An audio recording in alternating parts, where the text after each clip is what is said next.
Hello students, 9th class 15 तारीख और 17 तारीख को एसएसटी का पेपर है और ये कुछ इम्पोर्टेंट है जिन्हें आप अगर याद कर लेते हैं तो आप अच्छे मार्क्स ला पाएंगे।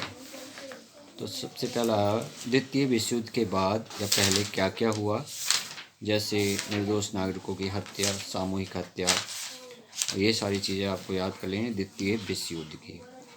आपको ये पूर्वी घाट, पश्चिमी घाट, दक्कन का पठार, पश्चिमी पूर्वी किनारे, इनकी औसत ऊंचाई क्या है ये याद कर लेना है। ध्यान से देखिए, पूर्वी घाट, पश्चिमी घाट, दक्कन का पठार, पश्चिमी पूर्वी किनारे, इनकी औसत ऊंचाई।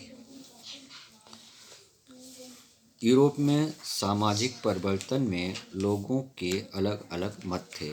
किसका क्या विचार था, जैसे रूढ़िवादी कौन थे, रेडिकल कौन थे, उदारवादी कौन थे, और इनके क्या क्या मत थे। दूसरे, इसी चैप्टर में जो बुक्स लिखी गई हैं जिसके द्वारा, कार्ल मार्क्स वगैरह, वो भी आपको याद कर लेने हैं। तीसरा ये पॉइंट है, संसद व संसद के कार्य, जैसे हमें संसद की आवश्यकता क्यों है, तो संसद और संसद के कार्य आपको याद कर लेने हैं। अब पूंजी में मानव पूंजी, भूमि पूंजी, भौतिक पूंजी आदि को अच्छे से समझना है। और मानव पूंजी निर्माण, जैसे क्वेश्चन हो गया, मानव पूंजी निर्माण में शिक्षा का क्या महत्व है, इस तरह से। जलवायु चैप्टर, जो आपका जलवायु वाला चैप्टर है, वो आपको पढ़ लेना अच्छे से।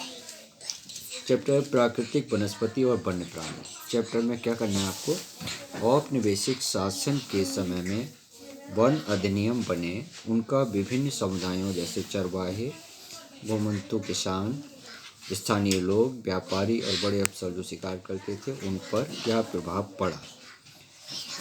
इसमें से अलग अलग क्वेश्चन, छोटे छोटे क्वेश्चन बन के आ जाएंगे जो आपको करने हैं। और किस, ये वनस्पति वाला जो है, किस प्रकार की वनस्पति किस क्षेत्र में पाई जाती है, ये क्षेत्र आपको याद कर लेने हैं। और मृदा भी याद करनी है कि मृदा, कौन सी मृदा कहाँ पाई जाती है। ये आपके इसमें से आपको जो मैप आएगा, उसमें से वो स्थान जहाँ ये मृदा पाई जाती है या जो वनस्पति पाई जाती है, वो भरने के लिए आ सकता है। और जनसंख्या वाला, जन्म दर, मृत्यु दर और जनसंख्या घनत्व, इसमें ऑप्शनल आएंगे आपके। निर्धनता, निर्धनता में कितने प्रकार के निर्धन होते हैं, बेरोजगार, शहरी, ग्रामीण, प्रच्छन्न। जैसे प्रच्छन्न बेरोजगारी क्या है, तो प्रच्छन्न बेरोजगार वो है प्रच्छन्न बेरोजगार जो किसी काम के करने के लिए मान लो 2 आदमी लगते हैं और उसी काम में अगर 4 आदमी लगे हैं तो जो 2 एक्स्ट्रा लगे हैं वो प्रच्छन्न बेरोजगार हैं। भारत में खाद्य सुरक्षा, इसमें सबसे ज़्यादा प्रश्न आने वाले हैं इस वाले चैप्टर से। भारत में खाद्य सुरक्षा, तो सार्वजनिक वितरण प्रणाली क्या है, बफर स्टॉक क्या है, मध्याह्न भोजन क्या है, ये सारे टॉपिक आपको अच्छे से याद कर लेने हैं। भारत में खाद्य सुरक्षा, चुनावी राजनीति में संस्थाओं का कामकाज और लोकतांत्रिक अधिकार, ये आपको अच्छे से याद करने हैं। और ये स्टीमर चैप्टर